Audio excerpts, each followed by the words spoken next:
សម្រាប់បងប្អូនដែលកំពុងតែមានអារម្មណ៍ថាខ្លួនឯងខ្សោះនៅថាមពលខួរក្បាលហ្នឹងចូលស្ដាប់វីដេអូហ្នឹងទាំងអស់គ្នាបើប៉ុណ្្នឹងរាងកាយរបស់មនុស្សយើងតែកាលណាយើងប្រើថាមពលប្រើរាងកាយយើងឲ្យលើសចំណុះឬក៏មានអារម្មណ៍ថាខ្លួនឯងចាប់ផ្ដើមស្ពឹកសពន់អារម្មណ៍ខួរក្បាលអត់សូវដូចមុនអារម្មណ៍អត់សូវស្រឡះអារម្មណ៍អត់សូវល្អដូចមុនហ្នឹងវាជាមូលហេតុដែលកំពុងប្រាប់ជាបងប្អូនថា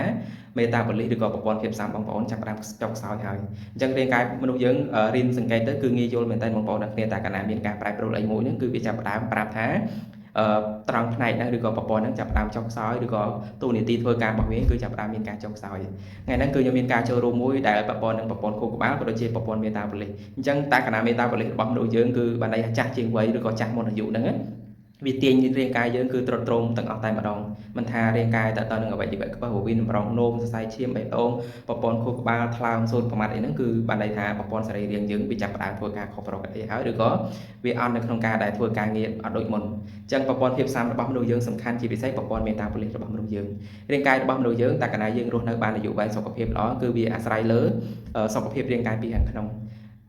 ឬក៏គេហៅថាប្រព័ន្ធមេតាបូលីសនឹងឯងអញ្ចឹងថ្ងៃហ្នឹងគឺខ្ញុំមានការចែករំលែកមួយជាមួយនឹង BioSlide E នេះបងប្អូនតើតើនឹង BioSlide E នេះគឺជាគេហៅថាភេសជ្ជៈម្យ៉ាងដែលជាឯកទេសមួយដែលទៅជួសជុលប្រព័ន្ធមេតាបូលីសរបស់មនុស្សយើងគឺឲ្យក្មេងជាងវ័យ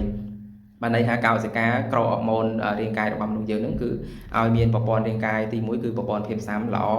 ប្រព័ន្ធភាពស៊ាំយើងអត់មានបញ្ហារលាកឬក៏មានបញ្ហាតើតើនឹងកំណកខ្លាញ់ដែលវារុំតាមសរសៃឈាមជាពិសេសសម្រាប់បងប្អូនដែលកំពុងតែមានបញ្ហាស្ពឹកសពន់នៅក្នុងប្រព័ន្ធខួរក្បាលអារម្មណ៍អត់សូវល្អអីហ្នឹងបងប្អូនខ្ញុំរៀបមិនឲ្យបងប្អូនញ៉ាំជាមួយនឹង BioSlide E នេះ BioSlide E នេះគឺគេហៅម្យ៉ាងទៀតគេហៅថា energy គឺជាធម្មពលខួរក្បាល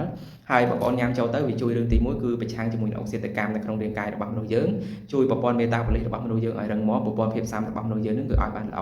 អារម្មណ៍ខួរក្បាលប្រព័ន្ធការចងចាំបងប្អូនគឺប្រសើរឡើងខ្លាំងពេលដែលបងប្អូនញ៉ាំជាមួយនឹង BioSlide E នេះ BioSlide E នេះគឺជាគេហៅថាភេសជ្ជៈម្យ៉ាងដែល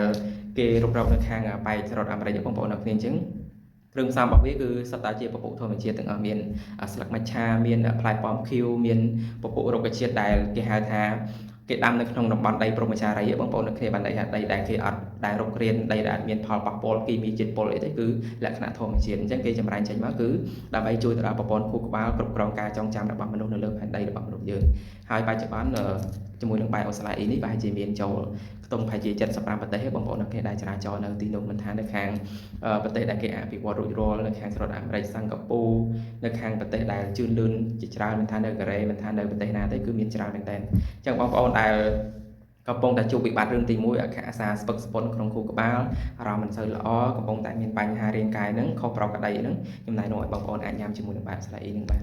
បើចំនួននៃធម្មពលរបស់វាបងប្អូនញ៉ាំមកកញ្ចប់ស្មើនឹងបងប្អូនទទួលទានទឹកទទឹមហ្នឹង70ទៅ80កែវហ្នឹងអញ្ចឹងគឺធម្មពលវាខ្លាំងមែនតើដែលវាជួយទៅដល់ខួរក្បាលនិងសរីរាង្គរបស់មនុស្សយើងហ្នឹងអញ្ចឹងខ្ញុំថ្ងៃហ្នឹងគឺមានការចូលរួមតែប៉ុណ្្នឹងទេបើសិនជាបងប្អូនកំពុងតែមើលវីដេអូហ្នឹងហើយកំពុងតែជួបបញ្ហាក៏ដូចជាវិបត្តិដែលរូបខ្ញុំបានចែកនៅពីខាងលើហ្នឹងអាចសាកញ៉ាំជាមួយនឹង BioSlide E ហ្នឹងបានអរគុណច្រើន